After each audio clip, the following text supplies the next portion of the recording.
Hello friends, good morning. आज हम प्रत्यावर्ती धारा के अंतर्गत एलसी सर्किट के बारे में पढ़ेंगे। इस वीडियो को लाइक और सब्सक्राइब करना न भूलें। स्क्रीन पे आपको प्रेरकत्व और कंडेंसर दोनों के चित्र दिख रहे हैं। परिपथ है अगला वाला। चित्र में प्रेरकत्व L और धारिता C श्रेणी क्रम में जुड़े हैं। इनके सिरों पर प्रत्यावर्ती वोल्टेज V बराबर V0 साइन ओमेगा t आरोपित किया गया है। यदि किसी क्षण परिपथ में धारा I हो तो प्रेरकत्व L के सिरों पर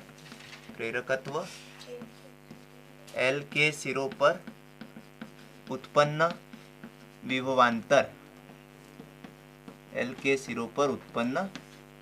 विभवांतर कितना होगा भाई? यहाँ लिख रहे हैं हम VL बराबरी से I XL, या I और XL का मान कितना? XL का मान ओमेगा L, समीकरण नंबर 1। ठीक है, अगला लाइन से क्या लिखोगे? धारिता C के सिरों पर उत्पन्न विभवांतर। धारिता C के सिरों पर उत्पन्न विभवांतर कितना होगा भाई? VC बराबर से क्या होगा सूत्र? I XC बराबरी से, और XC का मान कितना? 1/ओमेगा C। तो ये ऐसा लिखा जाएगा I बटा ओमेगा C, समीकरण नंबर 2। ठीक है, अब बात आती है कलांतर की। हमको कलांतर बताना है कि इन दोनों के मध्य में क्या कलांतर है। क्या होता है? किसी भी क्षण प्रेरकत्व L के सिरों पर विभवांतर VL और धारिता C के सिरों पर विभवांतर VC, इन दोनों का योग आरोपित विभवांतर V के बराबर नहीं होता है। क्यों नहीं होता है? क्योंकि हमको पता है कि जो L के सिरों पर विभवांतर VL होता है वो धारा I से कैसा होता है? VL कैसा होता है धारा I से? VL कैसा होता है? धारा I से 90 अंश अग्रगामी होता है। और VC कैसा होता है? धारा I से 90 अंश पश्चगामी है ना। यही तो मेन है इसमें। तो दोनों के बीच कलांतर ज्ञात करेंगे। हमको पता है, चूंकि ये अपन पहले पढ़ चुके। ग्राफ बनाते इसका।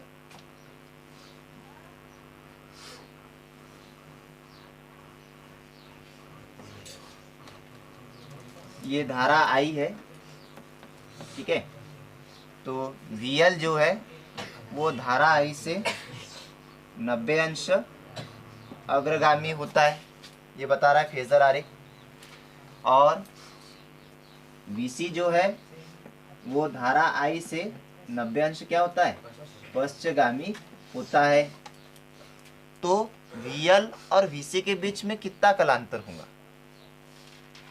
VL और VC के बीच में कितने अंश का कलांतर होगा? I से 90 अंश अग्रगामी होता है, और जो VC होता है वो धारा I से 90 अंश पश्चगामी। तो हम कह सकते हैं कि VL और VC इन दोनों के बीच में कुल मिलाकर 180 अंश का कलांतर होता है। यहाँ पे लिखा है अपन ने, VL धारा I से 90 अंश अग्रगामी होता है, VC धारा I से 90 अंश पश्चगामी होता है। अतः VL तथा VC के मध्य 180 अंश का कलांतर होगा यदि VL तथा VC का परिणामी विभवांतर V है। अब देखो, इन दोनों को अपन ने हल करके परिणामी विभवांतर अगर मान लो V निकाल लिया। परिणामी कैसे निकालेंगे? बड़े में से छोटे को घटाएंगे। तो हमने माना कि VL बड़ा है, तो उसका जो परिणामी है वो एक दूसरे सदिश द्वारा प्रदर्शित होगा। यहाँ पर हम एक सदिश बना रहे हैं ऐसा। ये वाला जो है ये परिणामी विभवांतर को दर्शाता है, और उसका मान क्या होगा?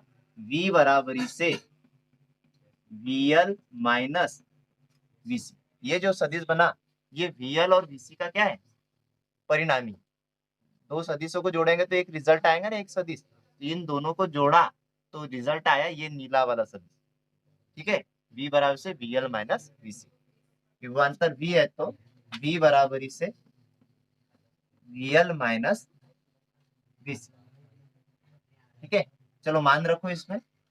तो V बराबरी से VL का मान समीकरण 1 से लिख दो, I XL माइनस BC का मान लिखेंगे I XC, I कॉमन निकाल दो, B बराबर से I कॉमन निकल गया भाई, ब्रैकेट में बच गया XL माइनस XC, दोनों का मान भी लिख देते, B बराबर ही से आई का पक्षांतर करेंगे, चलो आई कोष्टक में मान रखो, XL का मान हमको पता है पहले से, ओमेगा L होता है, और माइनस XC का मान होता है 1/ओमेगा C, फिर आई का पक्षांतर कर दो तो V/I आ जाएगा, V/I बराबरी से ओमेगा L माइनस 1/ओमेगा C। हमको पता है कि V/I को क्या बोलते हैं, परिपथ का प्रभावी प्रतिरोध, या क्या बोलेंगे, LC परिपथ की प्रतिबाधा कहते हैं। ठीक है, यहाँ तक हुई, ठीक है, आगे लिखना, इसे ZLC से दर्शाते, ठीक है, ZLC बराबरी से, तो ये V/I की जगह हमने ZLC लिख दिया, बराबरी से ओमेगा L माइनस 1/ओमेगा C, ये क्या आ गया, प्रतिबाधा का व्यंजक आ गया। ठीक है, ये प्रतिबाधा का व्यंजक हो गया, और ये फेजर आरेख हो गया इसका, इसके नीचे अपन जैसे ए नाम दे दे, ये इसका क्या है, फेजर आरेख, या ऐसा भी लिख सकते हैं कि ये VL और VC के बीच में क्या बताता है, कलांतर बताता है।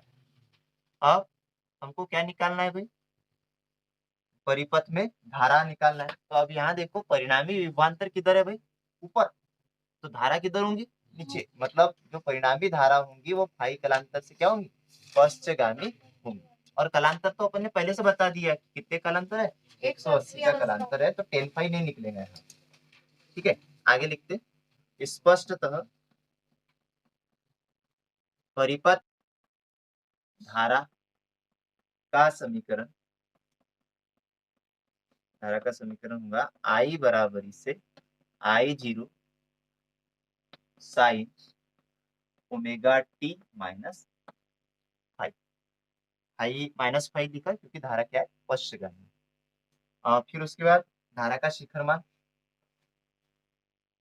तो शिखर मान हम यहाँ लिख देते,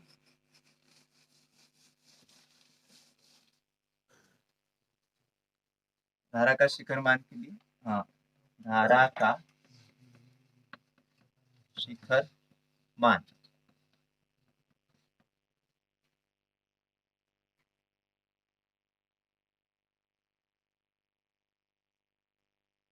I0 से दर्शाते, I0 बराबर से क्या होता है, V0/ZLC, या I0 बराबरी से V0/ZLC का मान लिख दो यहाँ से देख के, ओमेगा L माइनस 1/ओमेगा C, ये आ गया धारा का शिखर मान।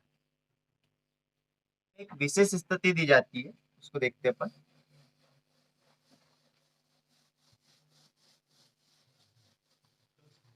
विशेष स्थिति,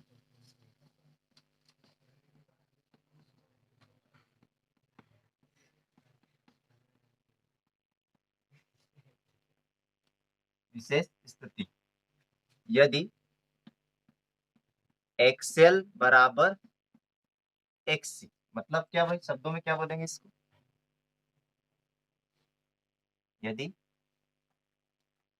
XL बराबर XC, XL को क्या बोलते हैं, हम्म?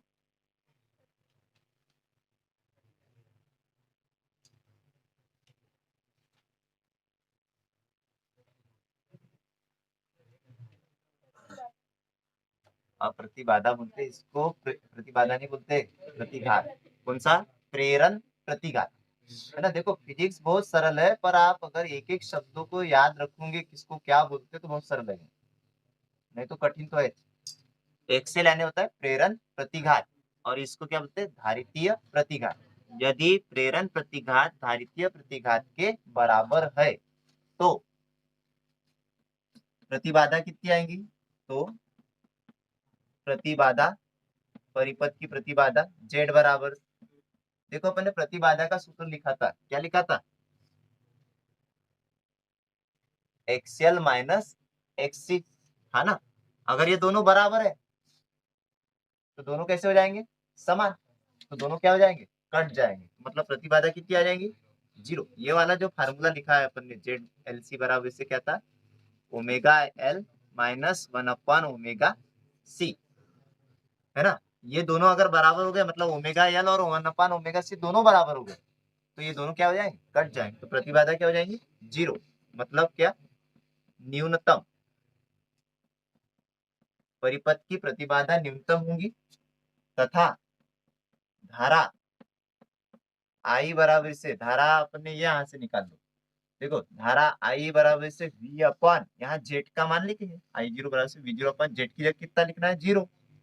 तो ये इसका मान कितना आएगा, किसी भी संख्या में 0 का भाग दे तो अनंत आता है। ठीक है, अनंत, अनंत मतलब बहुत अधिक मान है, तो इसको क्या बोलेंगे अपन, अधिकतम भी लिख सकते हैं, या अनंत अधिकतम लिख लो, अधिकतम।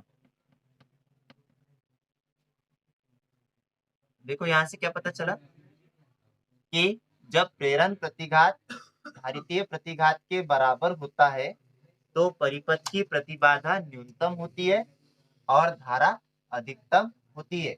इसे अनुनाद की स्थिति कहते हैं हम। इसे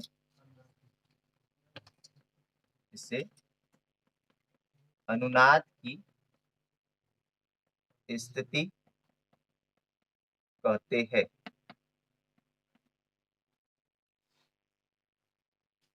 इसे अनुनाद की स्थिति कहते हैं।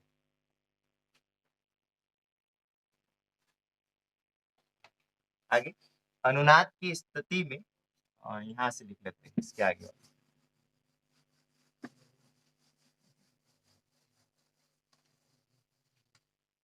अनुनाद की स्थिति किसे कहते हैं पता चल गया ना। देखो परिभाषा पूछा, जैसे अनुनाद की स्थिति किसे कहते हैं, तो जब प्रेरण प्रतिघात भारितीय प्रतिघात के बराबर होता है तब परिपथ की प्रतिबाधा न्यूनतम होती है और धारा अधिकतम होती है, इसे अनुनाद की स्थिति कहते हैं। उसके आगे अनुनाद की स्थिति में, अनुनाद की स्थिति में क्या होता है, अनुनाद की स्थिति में एक्सएल बराबरी से एक्ससी होता है। ये मान रखो, एक्सएल का मान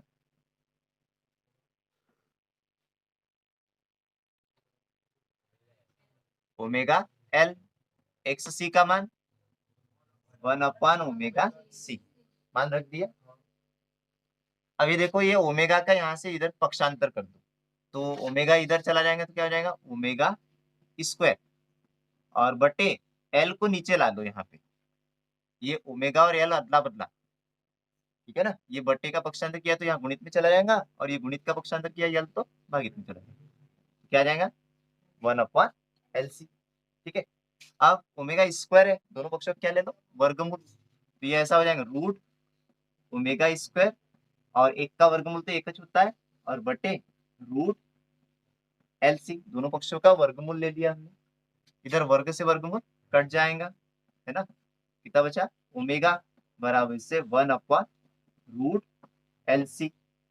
इसको अपन कोणीय आवृत्ति कहते हैं ओमेगा को, और ओमेगा का मान सभी को पता होगा, चूंकि करके बाजू में लिख लेते हैं, क्योंकि ओमेगा बराबर से होता है 2 पाई एफ, 2 पाई एन होता है, एन को आवृत्ति बोलते हैं, अपन आवृत्ति को यहाँ पे एफ से दर्शा रहे हैं। तो ओमेगा की जगह लिख दो 2 पाई एफ बराबरी से 1/रूट एलसी। हमको आवृत्ति चाहिए तो ये 2 पाई का क्या कर दो, पक्षांतर, वो बट्टे में चला जाएगा, तो यह बराबरी से आएगा 1/2 पाई रूट एलसी। ये आवृत्ति का व्यंजक, ये जो आवृत्ति आई इसको अपन अनुनादी आवृत्ति कहते हैं। तो इसे एलसी परिपथ की अनुनादी आवृत्ति कहते हैं। एलसी परिपथ की अनुनादी आवृत्ति कहते हैं। ठीक है, ये अनुनाद की स्थिति है भाई। प्रश्न जब आता है तो ये भी पूछा जाता है कि अनुनाद की स्थिति ये पूछी जाती है, मतलब प्रश्न कैसे आएगा कि एलसी परिपथ का वर्णन निम्नांकित बिंदुओं के अंतर्गत कीजिए। सबसे पहला क्या, प्रतिबाधा का व्यंजक, दूसरा कलांतर, है ना, तीसरा धारा का शिखर मान पूछ सकता है ना, और चौथा अनुनाद की स्थिति पूछेगा, तो ये अपने को लिखना है। ठीक है, हो गया क्या? ये लिखा नीचे, इसे एलसी परिपथ